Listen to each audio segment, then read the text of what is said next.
All right, slow down a tiny bit. So my name is Mackenzie. I'm one of the admissions counselors here at Colorado School of Mines.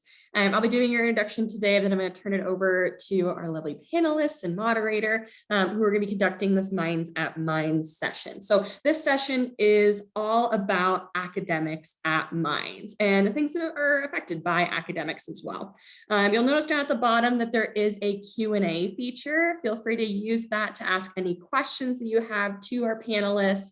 My moderators in the back, which is Yvonne, Luke, Nicole, Louisa, Max, and Danielle, will all be, as well as me, will be helping answer some of those or pinging them to be answered live by our panelists if applicable. Dr. Tracy Gardner will be moderating that and proposing these questions, as well as giving you a presentation to start off with. And just a reminder that you will have a student life panel later today. So we're going to try and keep the questions focused on academics so we can get most of that covered today, because we have so much great information to share with you about academics at Mines. It's a big reason why students choose to come here and what makes us really competitive. And so feel free to hold those student life questions like housing, etc., for your student life session at noon today. Without further ado, I'm going to turn it over to Dr. Tracy Gardner, who's going to introduce a little bit about herself, her programs, and then introduce our panelists for the day. Over to you, Tracy. Awesome. Thank you, Mackenzie. And thanks to all of you for being here. Welcome. I'm excited to talk to you today about academics at Mines, and also to have our student panelists and another faculty panelist answer your questions in a little bit. But first of all, I'm going to start off by giving you a brief presentation, which I'm going to start with some questions. As you can see here on the first slide, there are a bunch of different questions up here, and I just want to invite you to take a couple minutes here to look at those questions and maybe think about them a little bit. And then after you've had a couple of minutes to look at those, we're going to put up a poll and see if there are any that you would like to hear the answers to more than others. If you have one that isn't on the poll that you are particularly interested in, you can put that into the Q&A maybe as a way of upvoting that one, but try to pick one of these four if you can, and we'll see which ones get the most votes. And then I'll give you an answer to the ones that get the most votes. Okay, I see we're getting answers in here. You're participating already. This is great. Lots of different answers. So I think you can pick more than one of these.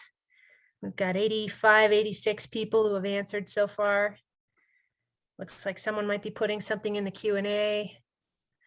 Okay, it looks like wind chill factor is increasing in preference here of what I might address first. But it's kind of evenly distributed. That's interesting. Okay, so as you're finishing picking which ones of these you'd like to hear about, you might have guessed which department I'm associated with based on the questions that I've chosen to give you the opportunity to pick here. I am in chemical and biological engineering. I'm also a graduate of Mines from back in the 90s. And then the department that I'm in now was called chemical and petroleum refining engineering. And it has since evolved. We've added biology across the campus a whole lot in a lot of different places, and that started out in chemical engineering, and now that's why it is chemical and biological engineering. We still do everything we did before. We just also do stuff related to biology as well. So, okay, it looks like the winner here is what is the wind chill factor? So I will tell you about that. So one of the classes that I teach is called Heat and Mass Transfer, and it's about how fast energy transfers from one place to another. And the wind chill factor, you know that you get told that the temperature is something, but then with the wind chill factor, it's something else that's lower.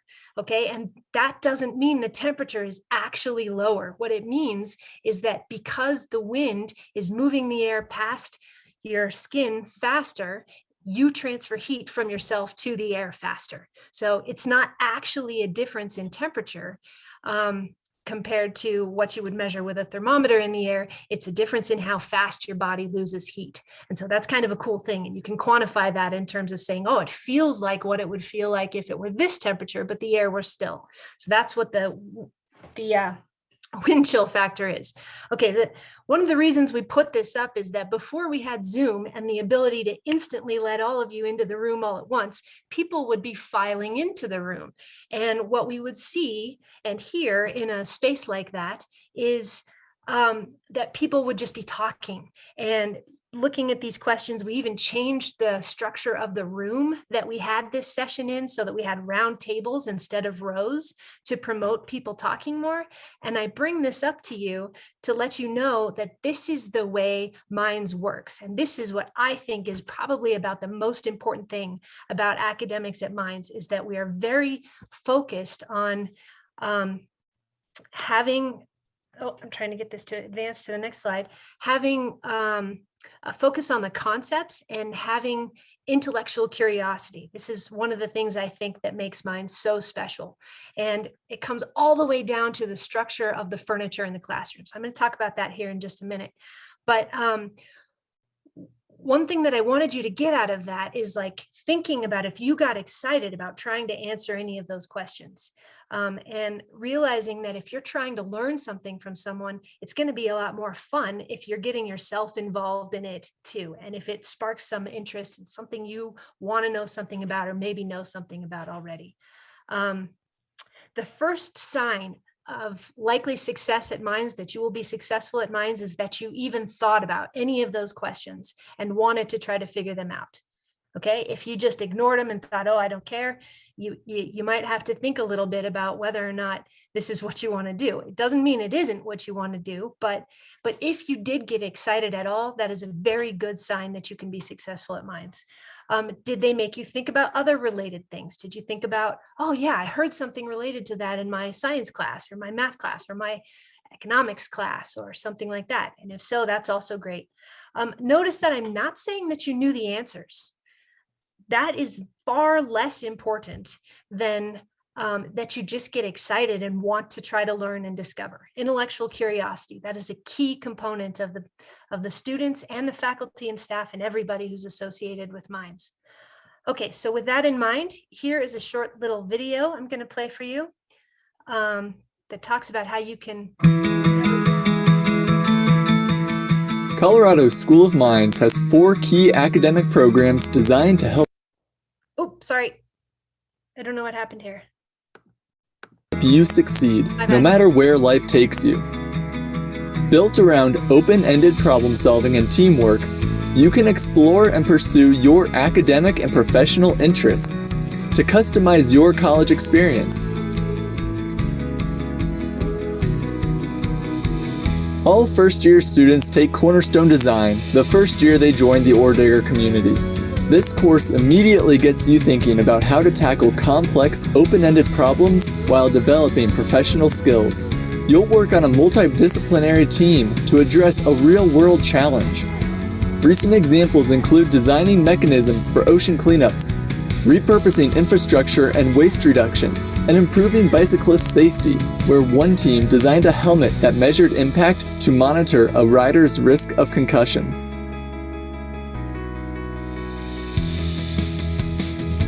At Minds, you'll have access to some of the best equipment in the best fabrication facilities and research labs in Colorado.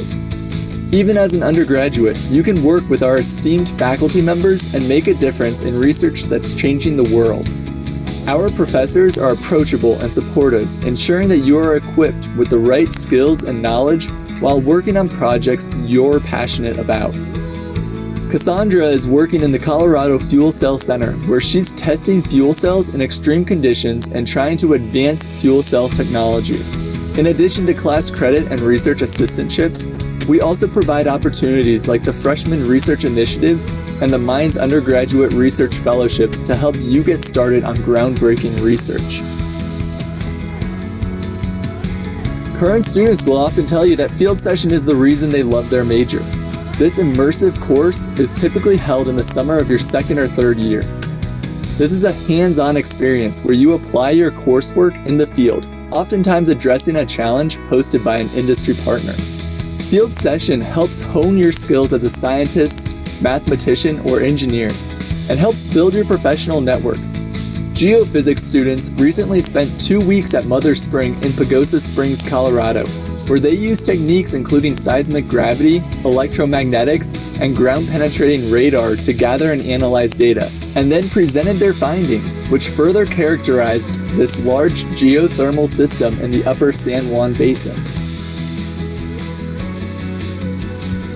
Finally, capstone design concludes your time at Mines. This is your chance to apply all your skills to a specific multidisciplinary challenge. You and your team may work with a client or an industry partner, or could participate in a national engineering competition. Students have designed canoes made of concrete, formula racing cars, hyperloop pods, and smart showers. Our human-centered design studio challenges teams to develop adaptive equipment for people with disabilities, like handicapped ski gear and mobility aids. We even have a team converting a 1970s Volkswagen bus from gas to electric.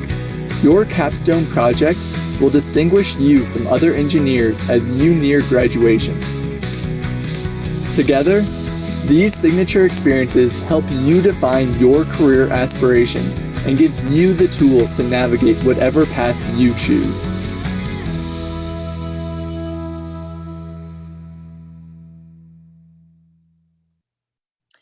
Okay, so just to kind of talk in a little more detail about each one of those things.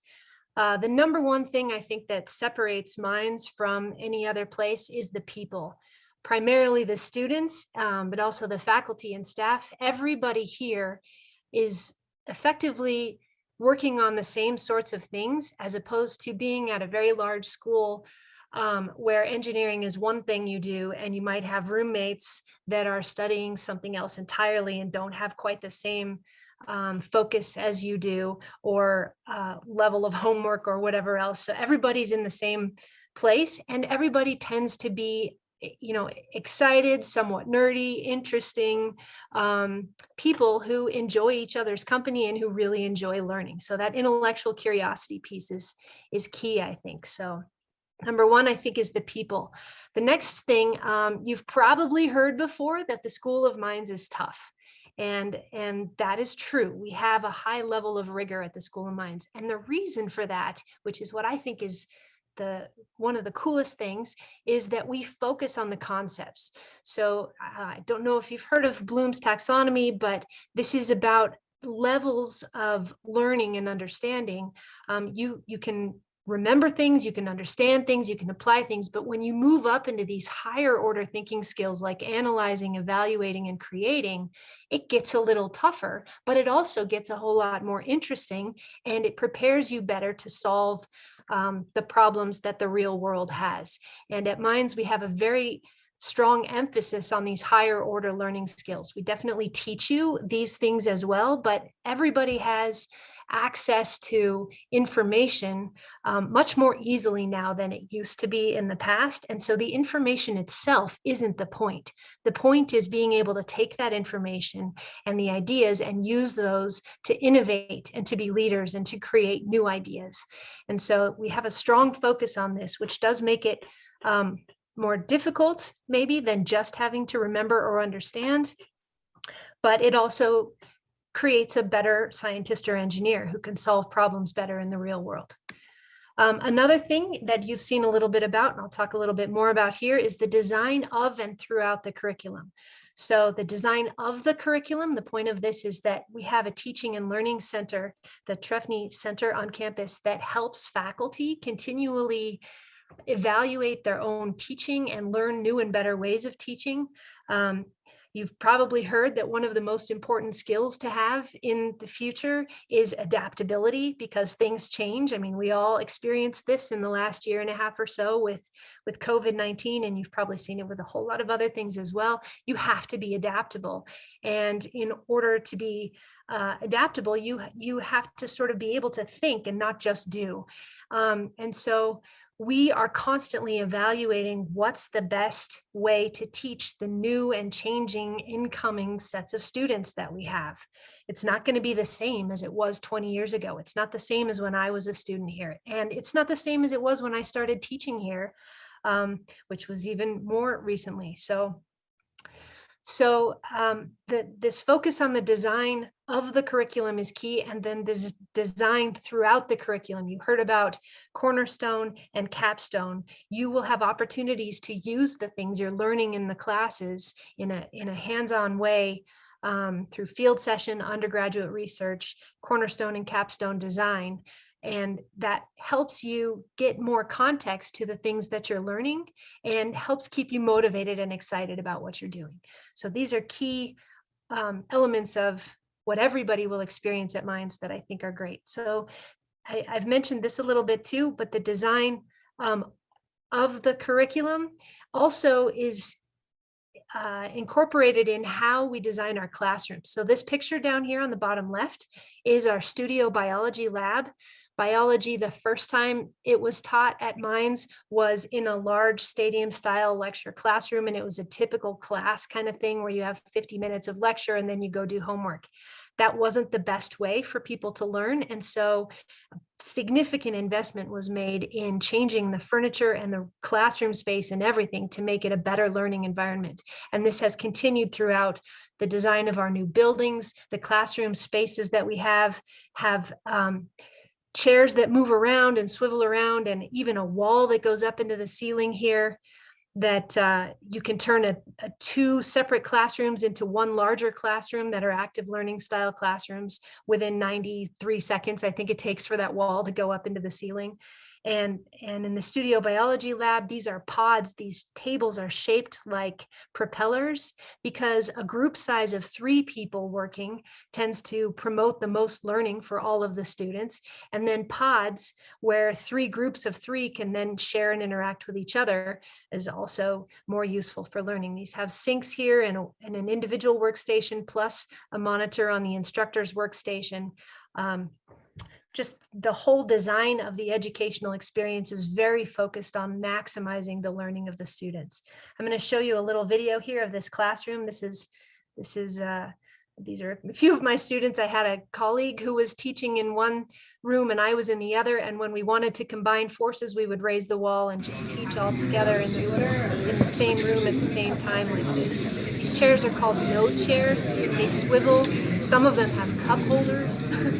Not all of them do. They have little saucers underneath so that you can put your backpack under there so that you can move them around the room more easily. The thought that's gone into just the design of the furniture in the room, to me, really emphasizes how important we feel your educational experience is at Minds and what we do to try to make it as good as possible.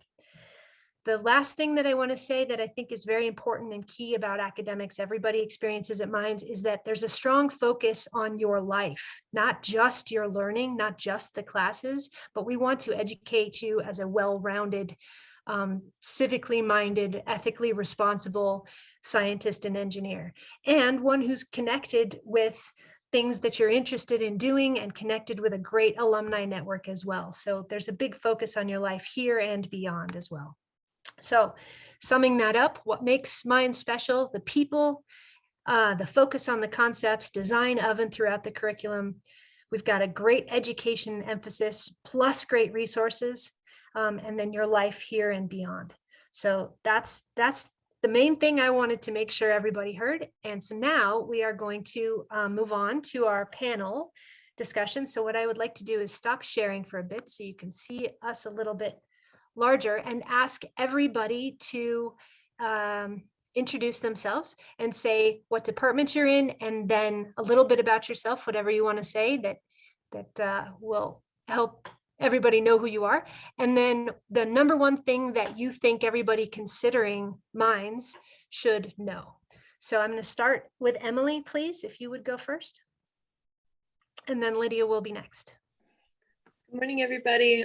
So I introduced myself in the welcome if you were, or if you joined us for that. But again, my name is Emily. I'm a 3rd-year student in our design engineering program with a focus in energy studies and a minor in engineering for community development. I'm originally from Denver, but grew up in North Carolina. And on campus, I'm involved in a few things as well as working here at admissions. I also am a part of the Schultz Scholarship Program. I'm the vice president for our socially responsible scientists and engineers club, and I have been involved in undergraduate research. And then kind of one thing you should really know about, the academics at Mines is just how approachable and, dedicated to student success the faculty are. Every faculty member who teaches classes has office hours every single week, to kind of help students with topics, or even just you can go in and chat with them. They really take into consideration the fact that you're not just a calculus 3 student. You have 100 other things going on in your life, and as much as you can prioritize it is great, but they do respect the fact that you are a whole person with lots of things going on, and they don't expect your sole focus to be this one course. And they are, again, really invested in kind of your success as a whole student. So they check in with you, like, how are you doing mentally, are you stressed, how can I help you get this material in your head better, so it's not another source of stress or anything like that. So they are, overwhelmingly, my experience has been that way. They are just really invested in your success as an overall student, as well as in whatever specific course that you're working in with them. Awesome. Thank you, Emily. Lydia, if you want to go next, please. Yeah, for sure. Hi, my name is Lydia. I'm a sophomore here currently. I'm studying metallurgical and materials engineering here on campus. And let's see, some things about me. I am originally from Bailey, Colorado. I now live in Golden. On campus, besides working with admissions, I'm involved in Society of Women's Engineers, as well as navigators and whatever IM sports are in season usually. Things that I think is really important to know about the academic thing about Mines is probably the willingness of not only students to learn beyond the classroom, but also the willingness of faculty to teach beyond the classroom. Kind of similar to what Emily was saying. All the faculty are super invested in the education of us students here at Mines, but I would argue that they're willing and even excited to teach beyond just the standard textbook. In so many of my classes, the teacher will spend time not only in the classroom, but outside of classroom, talking about real world experiences, talking about real life applications, and just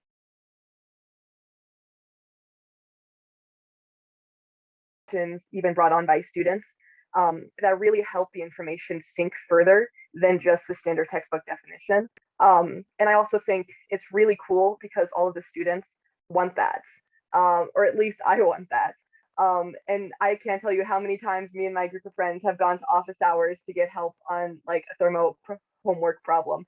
And then we just stay there longer because we're learning about things in the field that our professor is willing to teach us about. Like, hey, yeah, here's this homework problem, here's how you do it.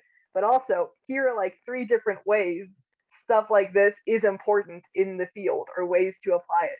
And it's just a full commitment and willingness to go above and beyond and really learn what's important and what you would be using in the field. And it's a really cool opportunity. And it's really amazing that we're able to be in a school with the faculty are willing to do that. Yeah. Awesome. Thank you, Lydia. Maddie, would you go next, please? Hi, I'm Maddie. I am also a sophomore in materials and metallurgical engineering with a minor in aerospace. On campus, I'm involved in Society of Hispanic Professional Engineers. I'm in the ballroom dancing club. I also work within research, in undergrad research through the MME department. And I also work as an RA in one of the dorms here on campus. I'm originally from Littleton, Colorado, so I'm not too far from home now in Golden. One thing I think that is important to know about academics at Mines is that you have so many opportunities that you don't know are out there unless you get to know the professors and faculty members. So kind of like Emily and Lydia have been saying, get to know your professors and things, because they open up so many doors for you that you didn't even know existed. Like, I'm involved in research and I didn't know that undergraduates could do research until I started talking to my professors. And one of them was like, yeah, you're interested in metals? Like, let's get you in research, see what you like. So there's definitely lots of opportunities, whether it's internships through the school and through professors, or even, co-ops, things like that. You have lots of opportunities. that are available to you if you just ask. Great, thanks, Maddie. And then Professor Lafranza, would you please talk next? Good morning, everyone. My name is Becky Lafranza. I am a teaching professor in the Department of Economics and Business. I teach our large Principles of Economics course. I also teach some courses in business and other areas of economics. I am involved in one of our themed learning communities as the faculty mentor for the athleticism and wellness learning community, amongst a few other things that I do on campus. I've been at Mines for 9 years now, and it's a really great place to be, which is one of the reasons I'm still here. Our students talked a lot about the faculty, and so I feel like I should talk a little bit about how awesome our students are. I've been at a few schools in my day, and at Mines, I really feel like our students are some of the most engaged and excited students. They're willing to work hard, they're willing to learn, and they're willing to go above and beyond. And I think one of the really nice things I see is the willingness of students to work together, right, to make everybody better off. There's lots of schools that are challenging, but also that are highly competitive. And I don't get the sense that that's the case here at Mines, right? We have a lot of students who are willing to help each other achieve and excel. And there's not a lot of this, I need to be better than you are. It's if we work together, we can all be better. So I'll stop there, and I think we're going to open up for some more questions and answers. So we're happy to help. Awesome. Thank you. Thank you all. That was fantastic. And I know there are some questions coming in, and some have been answered as they've come up. I saw one here that it says it was already answered, but I think it might be helpful to hear it out loud if any of the students would say something about whether you spend more time learning on your own or in groups and teams. Is anyone willing to address that question? Yeah, so I can go ahead and take that one. So overwhelmingly, my experience has been, group and team focused. And, while a lot of the faculty in a lot of different classes make an effort to, formally integrate that into kind of their curriculum, it also happens organically, like a ton.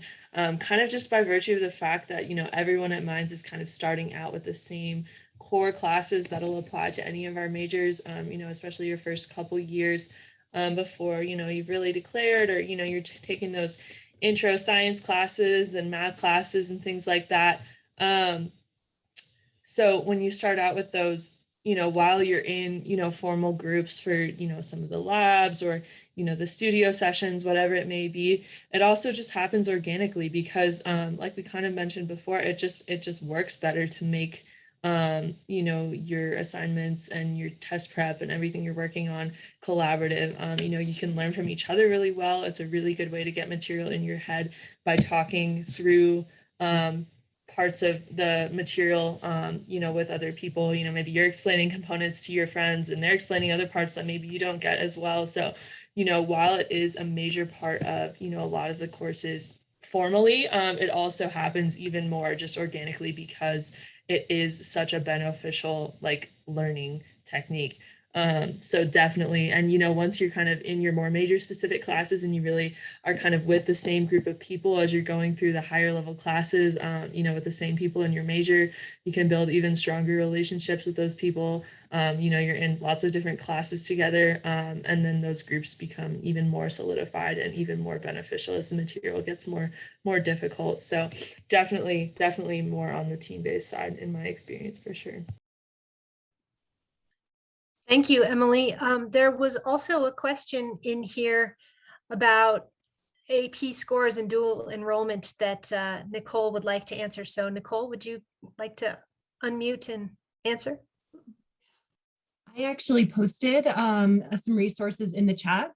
So if you can access those, I posted that to everyone so they can see where they can find more information on AP IB and dual enrollment credit. Okay, fantastic. Thank you. Lydia, Maddie, or Becky, would any of you like to respond to the teams versus individual working also? You have anything to add? So I would like to say it's not all team-based, right? So you will still have opportunities to do things on your own. So if you're the type of person that's not like big into teams, right? Don't worry, it's not all team-based, but I would say in my classes, we definitely create a mix of opportunities for individual learning and then group projects.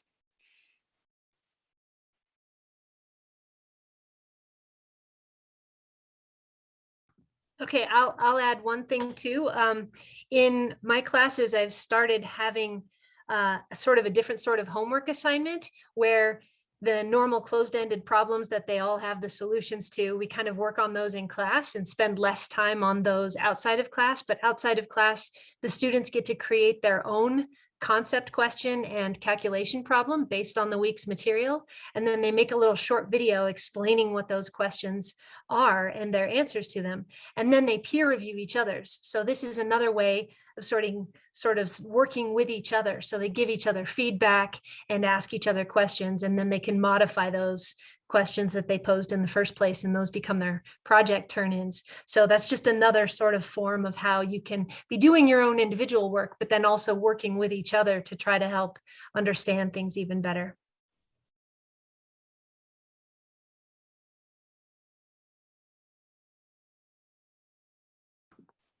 Okay, I'm looking through the questions here and I'm trying to find a good one to answer. So there's something that says, could you talk more about the Society of Women Engineers?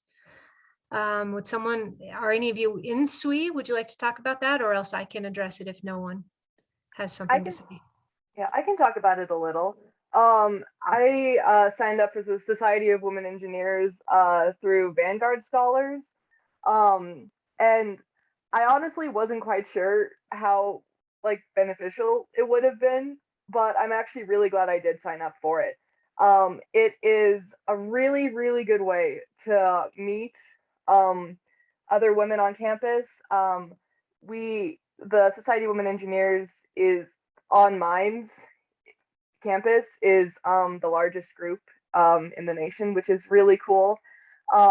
They do a lot of things kind of throughout the weeks. Every week, you get like a free lunch on Wednesdays.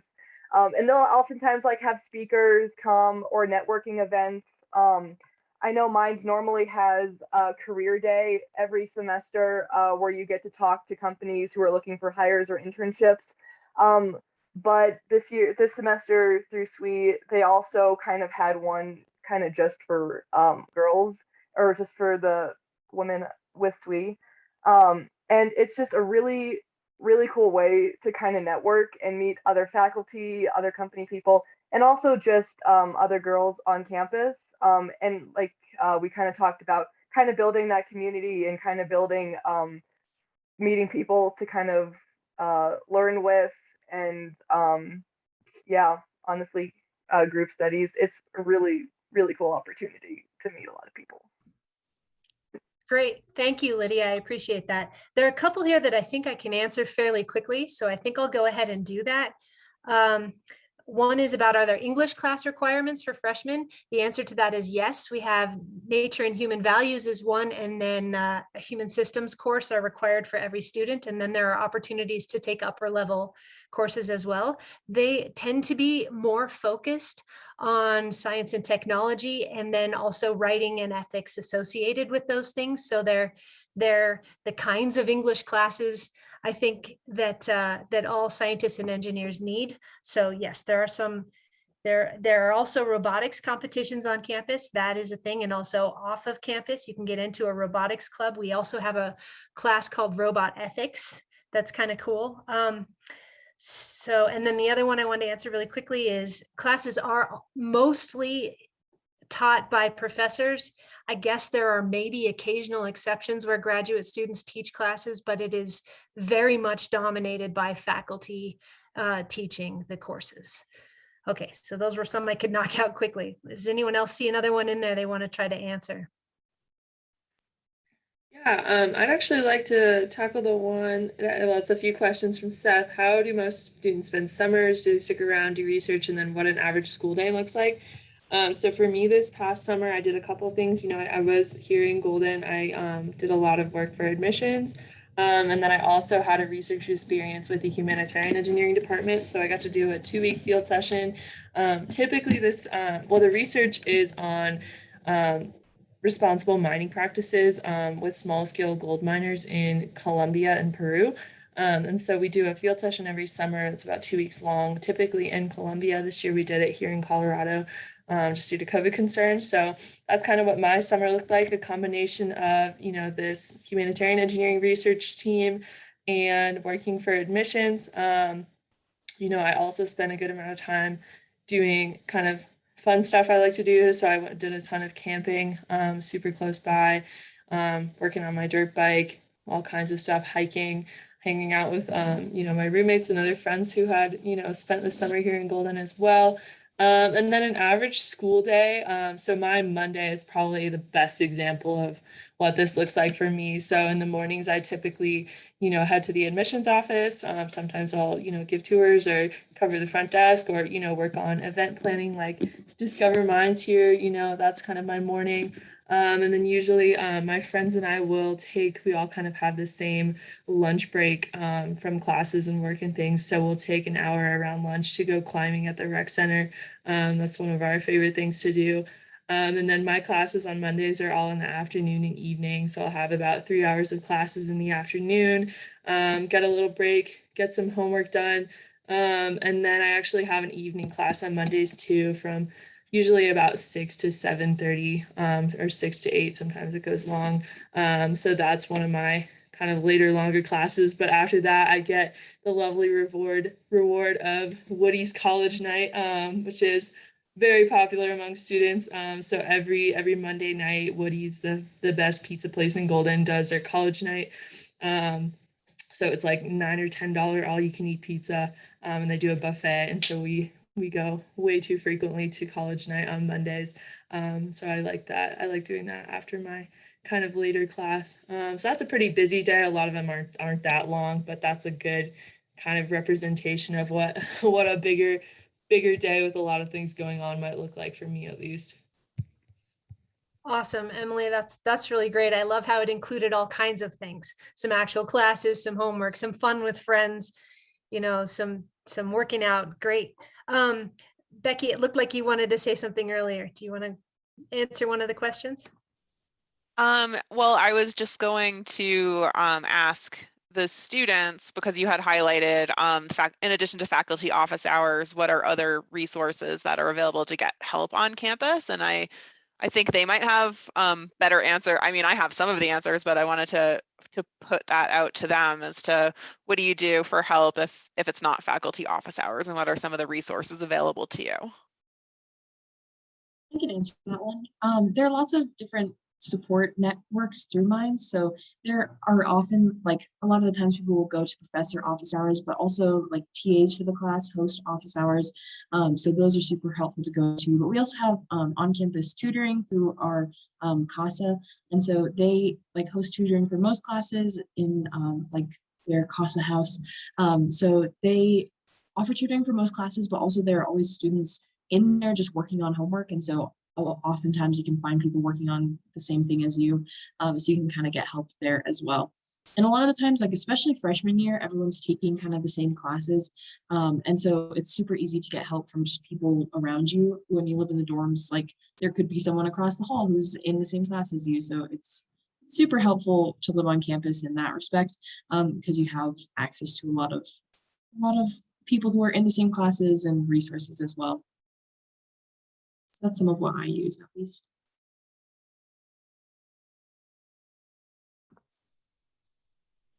Excellent. Okay, does anyone else, do you want to address that, Lydia, or? I would just echo what she said, especially about your freshman year.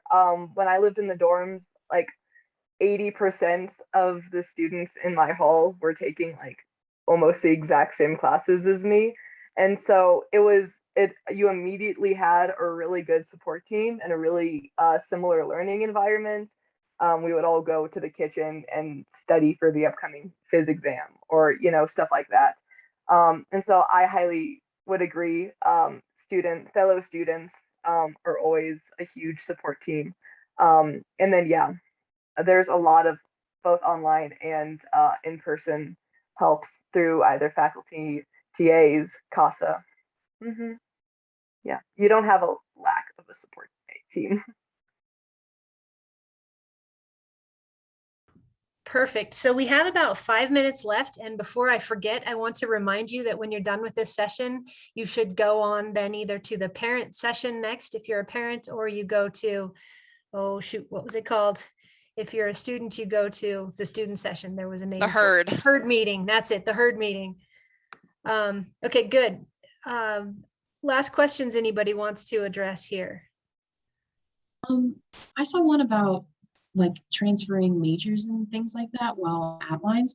And I just kind of wanted to talk a little bit about that. As you don't have to declare a major until the end of your sophomore year, so you kind of have time to figure out what you want to major in, even if you come in wanting to study one thing. So like I came in wanting to study civil engineering, and then I took those general ed classes, you know, your chemistry and your physics, and I found that, you know, civil wasn't really something that I wanted to pursue long term, and so that's kind of when I transferred to materials and metallurgical. So you have time to figure out what you want to study, and a lot of classes will overlap. So even if you're taking a credit that's specific to, you know, like I took a credit specific to civil engineering, it's still transferred over to what I needed to take for materials and metallurgical engineering as well. So it's super easy to kind of transfer classes if you decide, you know, later on that you don't want to study what you came in wanting to do as well. You kind of have the opportunity to see what's out there too. In those general classes, like in your physics class, they'll say, hey, this is a lot of what electrical engineers would do or mechanical engineers would do. So you get an idea of what's out there, you know, even in those classes. So if you decide in those classes, wow, I really like this, and my professor said this is a lot of what electrical engineers would do, you can transfer to electrical engineering if that's what you like. Yeah, I would agree with that. I came in as a mechanical engineer and transferred into the MME department at the end of my freshman year. And like Maddie said, all of my credits counted again for the MME department, just because your first year at Mines will look very similar, kind of no matter what major you have. There may be like one or two classes that are major specific, but oftentimes they do transfer over, like Maddie mentioned, with her civil class. Yeah, perfect. There's also a question in here that I would like to ask the students to address of how large the groups of students are in capstone and cornerstone projects and how much input you have. Yeah, so I can definitely speak to Cornerstone. I took that my first year. And so we were all in groups of about 5 students, and there was a ton of flexibility in terms of, deciding what kind of project to work on. Essentially, every semester, everyone who's taking the Cornerstone class will kind of have the same general prompt. So it'll be something like what you saw in the video we showed earlier. When I took it, the prompt was human-wildlife interactions. And that was pretty much, beyond kind of project requirements. Like that was pretty much all the topic guidance we had to kind of make sure we stayed within. So we had a ton of flexibility to kind of, discuss what within that area kind of interested us as a group most. So my group ended up deciding to focus on the invasive mussel issue in Colorado lakes and reservoirs and things, and how the transmission between lakes on boats and seaplanes is a huge issue for, recreational outdoor enthusiasts and, the kind of environmental side of things and wanting to protect the natural resources. So we ended up designing kind of a prototype to help eliminate the transmission of the invasive mussels between lakes on those recreational vehicles. So that was a really interesting topic and something we came up with completely on our own, beyond just having to stay within the human wildlife interaction kind of category. So definitely a ton of freedom, with the capstone program as well. I don't know quite as much about that, but you definitely have a lot of choices. I think the projects are typically a little bit more set, but you have the freedom to kind of rank what is most interesting to you, what you would be most interested in working on for that one as well. Perfect. Thank you. I think we're about out of time. I'll just close with, I'm teaching senior design in Chemie, and my groups are 7 to 8, so they're relatively large, but then within that, they're broken down into smaller groups that do different parts, and then they all come together to put it together at the end, picking the best design. And what they are doing is designing a process to mine ammonia on the moon and make hydrazine out of it, which is a monopropellant for rockets. So we'll end with that, and I hope you enjoy your next sessions and the rest of the day. And thank you again for attending. And thanks so much to our panelists and everyone in admissions for running this session. Thanks a lot, everybody.